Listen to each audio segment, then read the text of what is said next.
नमस्कार. स्वामी अपूर्वानंद लिखित आणि प्राध्यापक प्र ग सहस्रबुद्धे यांनी अनुवादित केलेला श्री शारदा देवी यांचं चरित्र आपण वाचत आहोत. आज आपण 13व्या प्रकरणाला सुरुवात करतो आहोत. या खेपेला माताजींचा कलकत्ता इथला मुक्काम 1.5 वर्षापेक्षा अधिक झाला. दीक्षा देणं, दर्शन देणं, आशीर्वाद देणं, अभय देणं अशा सगळ्या कार्यात त्या सदैव मग्न असत. जयराम वाटीसारखं इथे त्यांना आपल्या हाताने विशेष काही करावं लागत नसे, पण हे जीवोद्धाराचं कार्यच जणू त्यांचं जीवन हळूहळू क्षीण करत होतं. माताजींची सहनशीलता मात्र असीम होती. असंख्य लोक असंख्य पापातापाचे ओझं घेऊन अनेक प्रकारची घोर अनुचित कर्म करून त्यांच्याजवळ येत आणि त्यांच्या चरणांना स्पर्श करीत.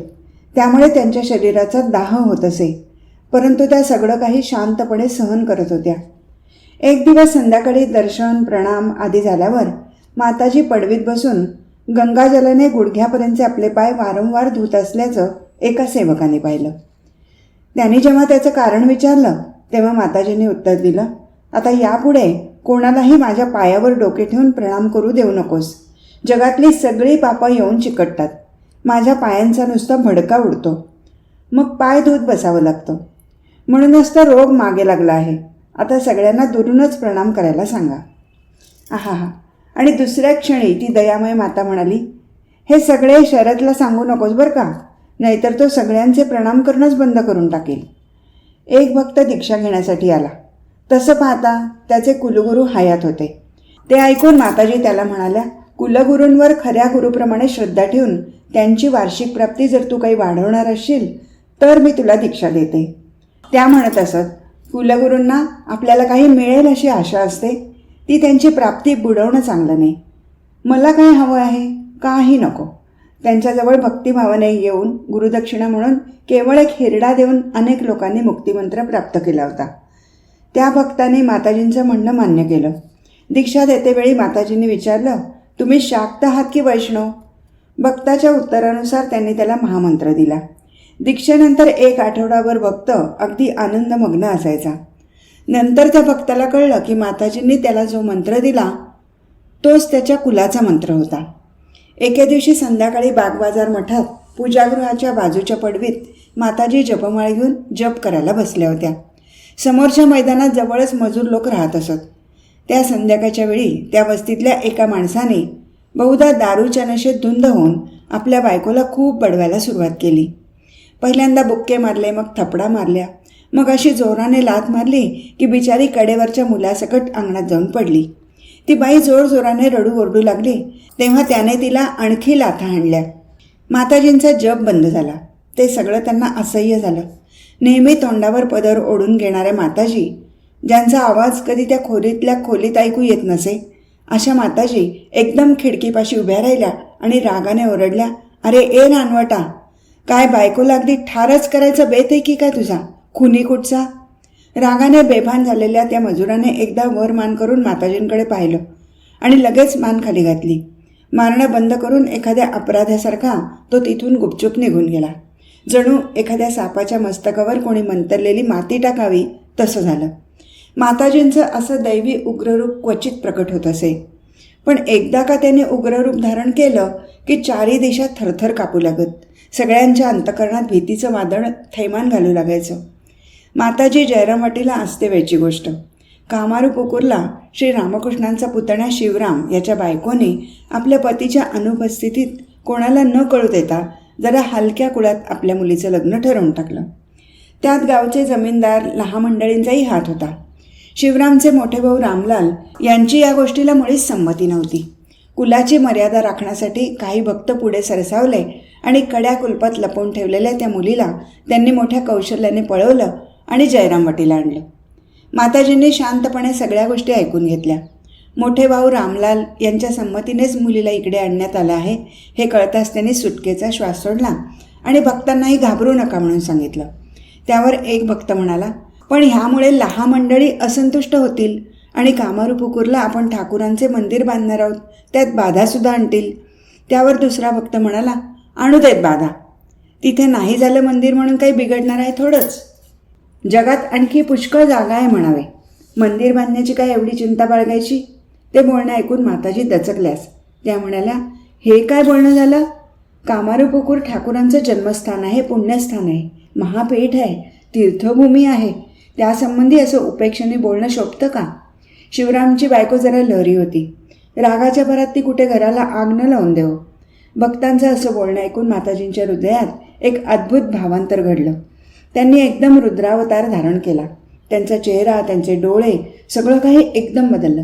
विचित्र आवाजात एक एक शब्द ओढून त्या बोलू लागल्या. तसं झाल्यास बरं होईल, तसं झाल्यास बरं होईल. आणि मग हळूहळू त्यांचा आवाज चढू लागला. ठाकूरांना जे पसंत होतं तसंच हो. त्यांना स्मशान हवं होतं. स्मशान होऊन जाईल, सगळं स्मशान होईल. माताजी असं बोलत होत्या आणि हसत होत्या. हळूहळू त्या हसण्याने भयंकर रूप धारण केलं. चहू दिशा जणू भीतीने कापू लागल्या. भक्तगण किम कर्तव्य मूढ होऊन एकमेकांच्या तोंडाकडे पाहू लागले. त्यांची अंतःकरणं भीतीने धडधडू लागली. दुसऱ्याच क्षणी माताजी शांत झाल्या. नेहमीच्या कोमल स्वरात त्या इतर विषयांबद्दल बोलू लागल्या. माताजींच्या अंगात जेव्हा बगलामूर्तीचा आणि प्रलयंकारी भावनेचा थोडासा संचार होत असे, तेव्हा त्या कोणीतरी दुसऱ्याच भासू लागत. दुसऱ्या एका वेळची गोष्ट. तो स्वदेशी आंदोलनाचा काळ होता. माताजी जयराम वाटीत होत्या. बांकुडाच्या पोलिसांनी 2 गर्भवती स्त्रियांना कैद करून ठाण्यापर्यंत पायी चालत नेलं. ही वार्ता कानी पडताच माताजींनी प्रदीप्त अग्नीसारखं भीषण रूप धारण केलं. काय म्हणता काय? असं म्हणता म्हणता त्यांच्या सर्वांगावर रोमांच उभे राहिले. कंपित स्वरात त्या म्हणाल्या, हे काय कंपनीच्या म्हणजे इंग्रज सरकारच्या आज्ञेने चाललं आहे की हे फौजदारांचंच कृष्णकृत्य आहे? निरपराध स्त्रियांवर इतका अत्याचार? हे जर कंपनीच्या आदेशावरून झालं असेल तर त्यांचे दिवस आता भरले म्हणावं. तिथे काय कोणी आईचं दूध प्यायलेला पुरुष नव्हता? त्या पोलिसांना 2-2 थोबाडीत मारून त्या बायांना कोणी सोडवून का नाही आणलं? माताजींचा तो भीषण भावनोद्रेक पाहून सर्वजण अगदी चकित झाले. थोड्या वेळानंतर त्या स्त्रियांना मुक्त केल्याची बातमी आली आणि मग त्या शांत झाल्या. आणखी एकदा पुढील प्रसंग घडला. त्या वर्षी अनावृष्टीमुळे जयरामवाटी आदी गावातील पिकं पार वाळून गेली. काही उपाय उरला नाही. शेतकऱ्यांच्या झुंडीच्या झुंडी माताजींजवळ येऊन बसत आणि रडत रडत आपलं दुःख निवेदन करत. ते म्हणत, आई, ह्या वेळेला तर आमची मुलं बाळंसुद्धा जगायची नाहीत. अन्नाशिवाय ती भुकेने तडफडून मरतील. माताजींचं हृदय करुणेने द्रवलं. शेतकरी मंडळींबरोबर त्या त्यांची शेतं पाहायला गेल्या. शेतांची ती दशा पाहून त्यांचे डोळे पाण्याने भरून आले. व्याकुळ दृष्टीने आकाशाकडे पाहत करुण स्वरात त्या म्हणाला, हाय हाय ठाकूर, काय केलेत तुम्ही हे? हे लोक काय शेवटी असेच भुकेने तडफडून मरणार? आमची आई धनदात्री आहे, अन्नदात्री आहे. त्यांच्या अश्रूंचं त्याच रात्री मुसळधार पावसात रूपांतर झालं. जमीन खूप पाणी पिऊन शांत झाली. घरोघरी आनंदोत्सव होऊ लागले. गेल्या कित्येक वर्षात आलं नव्हतं असं भरघोस पीक त्यावर्षी आलं. धन्य धन्यच्या घोषणेने दशदिशा भरून गेल्या. पण माताजींनी नम्रपणे म्हटलं, मी कोण आहे? बेटी, करते करवते सगळं काही ठाकूर आहेत, त्यांचे पाय धरा. मी तर त्यांची दासी आहे. आता पहा वाचक हो, माताजींचं स्वरूप कोणाला कसं उमगावं, कसा कोणाला पार लागावा. एक दिवस माताजी बागबाजारातील उद्बोधन मठातून निघाल्या आणि आपल्या सेविकांना आणि सहचारी स्त्रियांना बरोबर घेऊन बालीगंजात एका भक्ताच्या घरी आल्या. तो भक्त किती श्रद्धावान, किती निष्ठावान होता. माताजींचं आसन त्याने विविध प्रकारच्या फुलांनी सुशोभित केलं होतं. फुलांच्या सुंदर माळा जागोजागी टांगल्या होत्या आणि मोठमोठे गुच्छ ठेवण्यात आले होते. धूप जाळून सगळं वातावरण सुगंधित करण्यात आलं होतं. भक्त गृहस्थ धर्माचं पालन करणारे होते आणि माताजी स्वतः लोकमाता त्यांच्या घरी येणार होत्या. त्यामुळे त्यांनी मोठ्या श्रद्धेने सर्वत्र गंगाजलाचं सिंचन केलं होतं. सगळं घरदार शुद्ध केलं होतं. ते सर्व पाहून माताजी फार प्रसन्न झाल्या. त्या भक्ताच्या भावभक्तीची त्यांनी बरीच प्रशंसा केली. त्यांनी स्वतः ठाकूरांना नैवेद्य दाखवला आणि मग सगळ्यांनी प्रसाद ग्रहण केला. माताजींसाठी मुद्दाम ग्रामोफोन लावण्यात आला. यंत्रातून निघणारे ते स्वर ऐकून माताजी अधिकच आनंदी झाल्या. त्या गाणे ऐकू लागल्या. मग एखाद्या लहान मुलीसारखा आनंद व्यक्त करत त्या म्हणाल्या, कसे अद्भुत यंत्र आहे बेटी हे. ते गाणं सोडून माताजींना उठावंसंच वाटेना. एक दिवस बेलूर मठातील काही संन्यासी माताजींना काली संकीर्तन ऐकवण्यासाठी मातृसदन उद्बोधनमध्ये आले. खाली अंगणात संकीर्तनाची व्यवस्था करण्यात आली. माताजी वर बसल्या. रात्री सुमारे 8:30ला भजन प्रारंभ झालं. संन्यासी भक्त आत्मविभोर होऊन भजन गात होते. संकीर्तन खूपच रंगलं होतं. श्रोत्यांचे डोळे आनंदाश्रूंनी भरले होते. माताजी अगदी तन्मय होऊन ऐकत होत्या. जी गीतं श्री रामकृष्ण देव गात असत ती जेव्हा भजनी मंडळींनी म्हणायला प्रारंभ केला तेव्हा भावमग्न होऊन माताजी म्हणाल्या, होय, ठाकूर हेच गीत म्हणत असत. मजलो आमार मन भ्रमरा श्यामापद नीलकमले. हे गीत जेव्हा सुरू झालं तेव्हा तर माताजींना अगदी राहवलं नाही. त्यांचे नेत्र अश्रूंनी भरून गेले. त्या म्हणाल्या, चल बेटी, पुढे पडवीत जाऊन ऐकू. एक दिवस अन्नपूर्णेची आई माताजींच्या दर्शनाला आली. त्यांनी श्री रामकृष्णांनाही पाहिलेलं होतं. माताजींना प्रणाम करून त्या म्हणाल्या, आई, मी स्वप्नात असं पाहिलं की तुम्ही मला सांगता आहात, माझा प्रसाद खा म्हणजे तुझा रोग दूर होईल. मी म्हणाले, पण कोणाचंही उष्ट खाऊ नकोस असं ठाकूरांनी मला बजावलं आहे. तथापि आई, तुम्ही मला आपला थोडासा प्रसाद द्या. ठाकूरांनी जे करू नको म्हणून सांगितलं ते करणार असं म्हणून माताजींनी त्या गोष्टीला संमती दिली नाही. तरीसुद्धा त्या अगदी अडूनच बसल्या. शेवटी त्या म्हणाल्या, आई, जोपर्यंत मी तुम्हा दोघात ठाकूर आणि माताजी यांच्यात भेद मानत होते तोपर्यंत ते ठीक होतं. पण आता माझी ती चुकीची भावना राहिली नाही. मग आता आपण मला प्रसाद द्यायला काय हरकत आहे? ते ऐकून माताजींनी त्यांना प्रसाद दिला. त्याच सुमाराची गोष्ट आहे. माताजींनी बागबाजार मठातून कोवालपाडा आश्रमाच्या मठाध्यक्षांना एक पत्र लिहवलं. तुम्ही जर कोवालपाड्यात माझ्यासाठी निराळ्या घराची व्यवस्था करू शकलात तर तिकडे घरी आले म्हणजे केव्हा केव्हा मला तुमच्या गावी मुक्काम करता येईल. जयरामवाटीत माझ्या भावाच्या कटकटी दिवसेंदिवस वाढतच आहेत. त्यांचा आतताईपणा सहन करणं मला आता अगदी अशक्य झालं आहे. बरं, आणखी असं की तिथे जर प्रकृती बिघडली तर दुसरीकडे जायला स्थानही नाही इत्यादी. ते पत्र वाचून आश्रमवासियांचा आनंद गगनात मावेना. माताजींसाठी निराळं घर बांधायला प्रारंभ झाला. लवकरच आश्रमापासून थोड्याच अंतरावर 3 खोल्या, 1 पडवी आणि शौचकूप एवढं बांधून तयार झालं. त्या घरात माताजी 2-3 वेळा येऊन राहिल्या. घराचं नाव जगदंबा आश्रम ठेवण्यात आलं होतं. 1.5-2 वर्ष बागबाजारात राहून 19 एप्रिल इसवी सन 1915 रोजी माताजी जयरामवाटीला जायला निघाल्या. कोवालपाड्याचे आपल्यासाठी बनवण्यात आलेलं घर पाहून त्या फार प्रसन्न झाल्या आणि म्हणाल्या, यावेळी तर माझं राहणं होणार नाही. बरोबर मंडळीही बरीच आहेत, राधू, माकू वगैरे. या सगळ्यांना जयरामवाटीला पोहोचून राधूला घेऊन मी इथे येईन आणि मग काही दिवस इथे निवांतपणे राहीन. त्यावेळेला त्या सरळ जयरामवाटीला गेल्या. जयरामवाटीला आल्या म्हणजे माताजी आत्तापर्यंत आपला भाऊ प्रसन्नकुमार याच्या घरी राहत असत.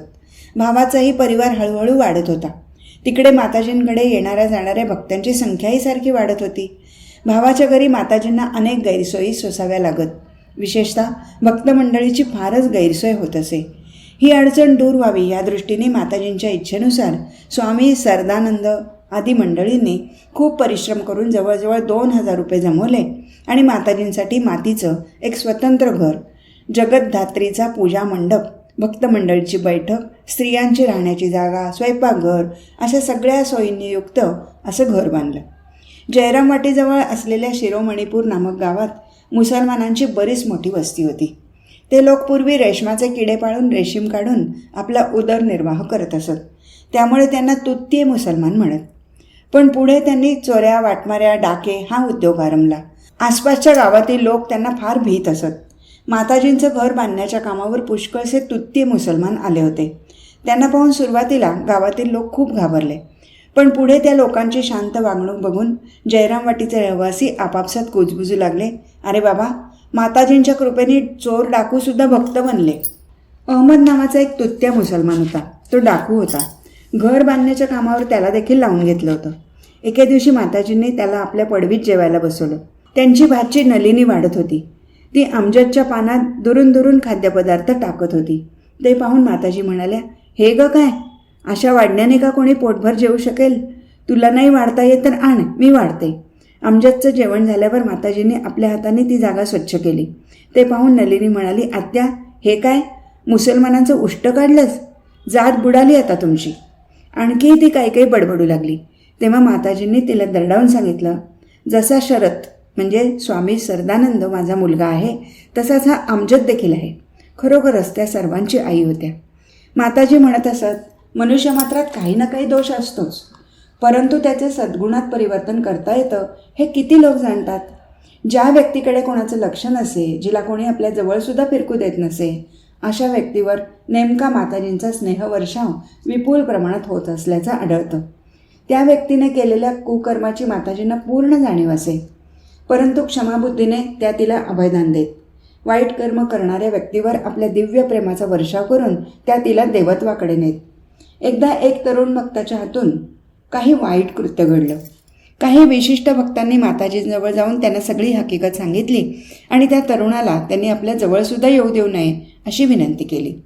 ते सगळं ऐकून दुःखपूर्ण स्वरात माताजी म्हणाल्या, माझ्या मुलांनी चिखल मातीत जर आपलं अंग भेरवलं तर त्यांना धुणं पुसणं, त्यांना स्वच्छ करून मांडीवर उचलून घेणं हे काम मलाच नको का करायला?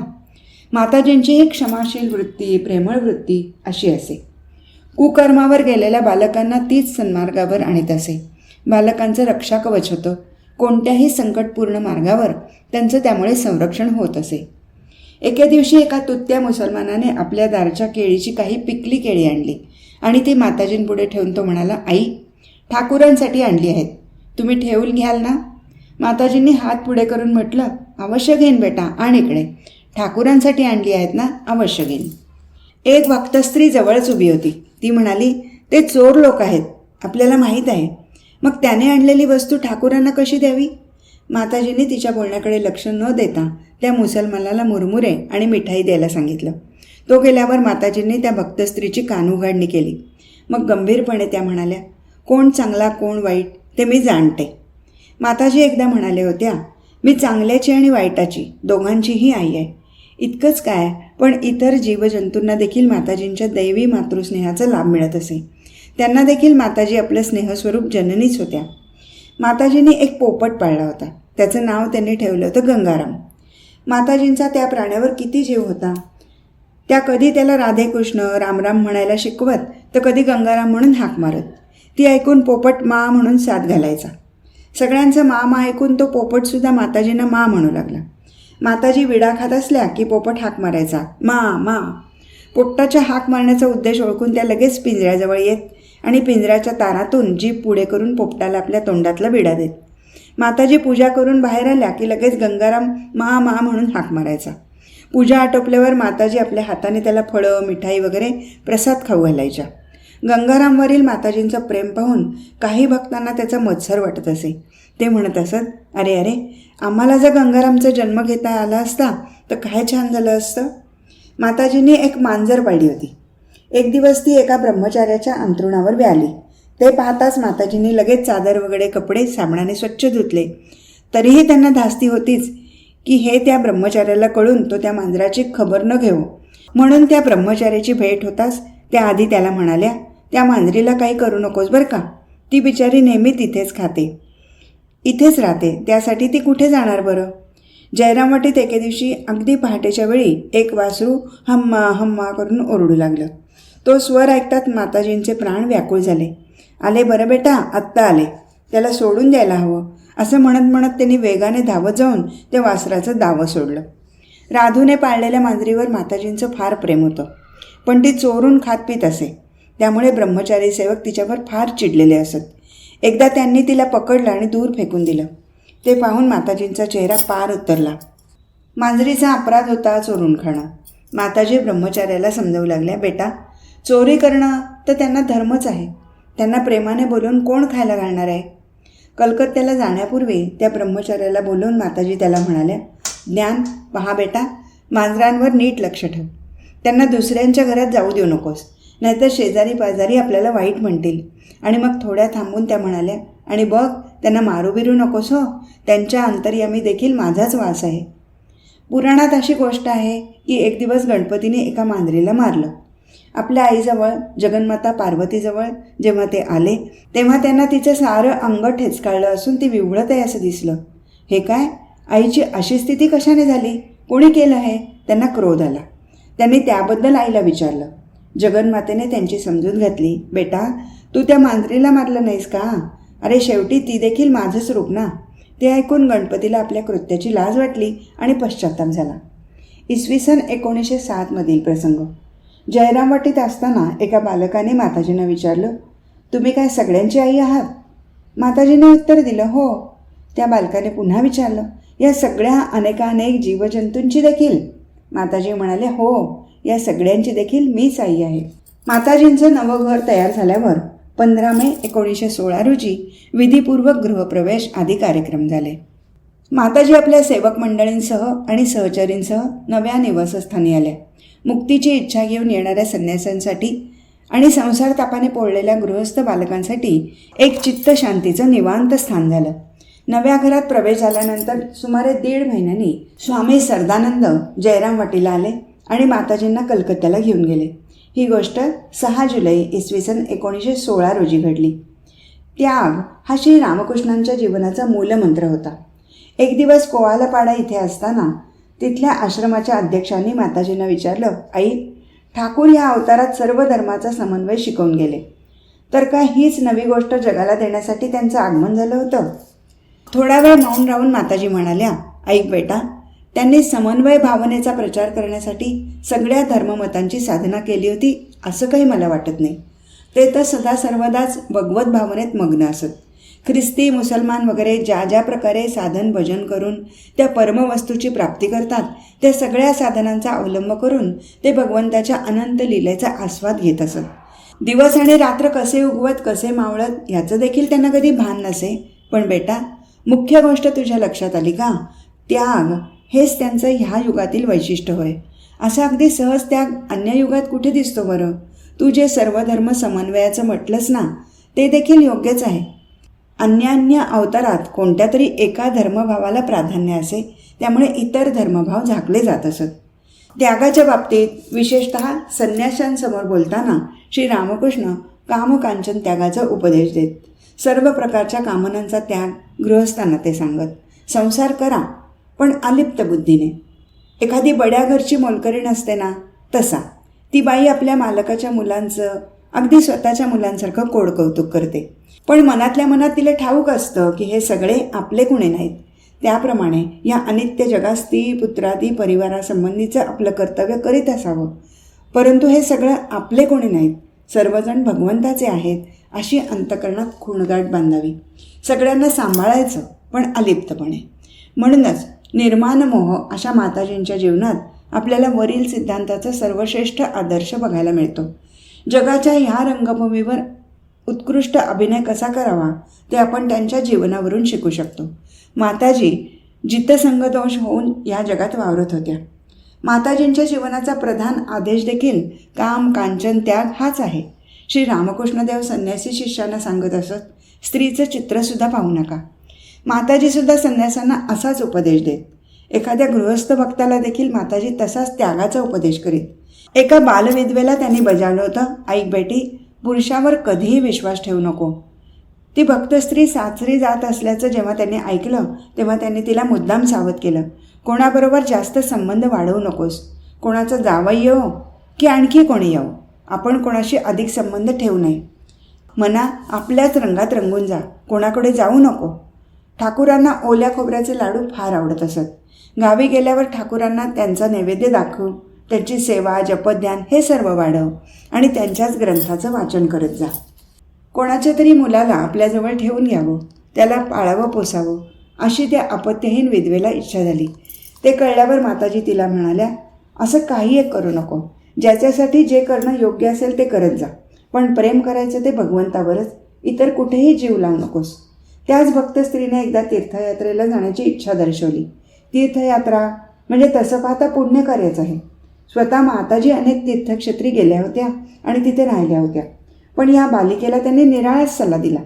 तिचं सगळं म्हणणं ऐकून त्या म्हणाल्या, वाटेल त्याच्याबरोबर तीर्थयात्रेला जाणंसुद्धा काही चांगलं नाही.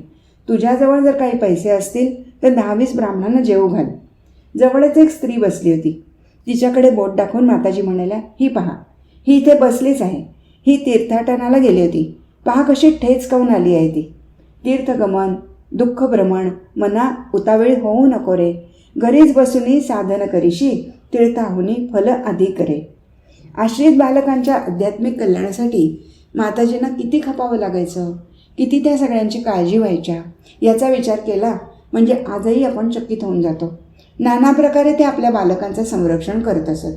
त्यांच्या इहलौकिक आणि पारलौकिक कल्याणाची सगळी जबाबदारी आपल्यावरच आहे हा विचार जणू माताजींच्या ठायी सतत जागृत असे.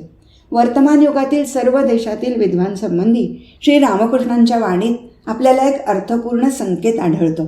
श्री रामकृष्णाच्या अव्याज मनोहर बालमनात ईश्वरैक काम्य जीवनाचं एक सुंदर चित्र रेखाटलेलं होतं. ते म्हणत असत, पुन्हा जर मला जन्म घ्यावा लागला तर एखाद्या ब्राह्मण कुळातील बालविधवेच्या रूपात मी जन्म घेईन. कृष्णाशिवाय इतर कोणालाही मी पती मानणार नाही. एका लहानशा झोपडीत मी राहीन. माझ्याजवळ सोबतीला दूरच्या नात्यातील एखादी म्हातारी आत्या किंवा मावशी मी ठेवून घेईन. माझ्याजवळ थोडीशी जमीन असेल, तिथे मी आपल्या हाताने भाजीपाला लावेन. गोठ्यात दूध देणारी गाय असेल, मी आपल्या हाताने तिचं दूध काढेन, दुधाची साय काढेन, लोणी करीन, खीर करीन. गोप बालकांच्या रूपाने तोच मनचोर म्हणजे कृष्ण गुपचूप येईल आणि मी माझ्या हाताने त्याला साय, खीर वगैरे खाऊ घालेन. चरख्यावर सूत करताना मी तन्मय होऊन कृष्णाचं नामस्मरण करेन. त्याची स्तुतिगीतं गाता गाता माझ्या डोळ्यातून झरझर अश्रू वाहू लागतील. अशा प्रकारे माझं सगळं जीवन कृष्णाच्या ध्यानात आणि प्रेमात व्यतीत होईल. कृष्णाच्या सान्निध्याचा आनंद म्हणजे परमानंद प्राप्तीच होय. विद्वांचं जीवन म्हणजे त्यागाचं, तपस्येचं आणि साधन भजनाचं जीवन होय. म्हणूनच हिंदू शास्त्रात त्यांच्यासाठी विविध प्रकारचे संयम नियम सांगितले आहेत. ह्या जगातील अल्प आणि मर्त्य सुखापासून स्वतःला दूर ठेवून शाश्वत भूमानंदाच्या प्राप्तीसाठी त्यागपथावर जीवनाची प्रगती घडवून आणणं हे श्रेयस्कर आहे. क्षुद्राचा त्याग केल्याशिवाय महत् प्राप्त होणं फारच कठीण आहे. म्हणून उपरिनिर्दिष्ट विधवा स्त्रीला माताजींनी तसा उपदेश दिला.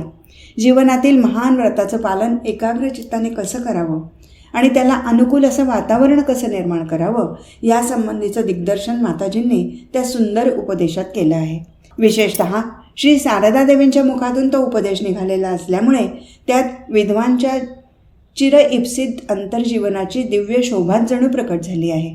स्थूल इंद्रियानुगामी आणि भोगकेंद्रित अशा पाश्चिमात्य संस्कृतीच्या भोवऱ्यात सापडून हिंदू धर्माच्या अनेक आदर्शांप्रमाणे विधवा जीवनाचा आदर्श देखील आज विकृत झाला आहे आणि निरर्थक मानला जाऊ लागला आहे. आज इथेच थांबवू. हरिओम तत्सत.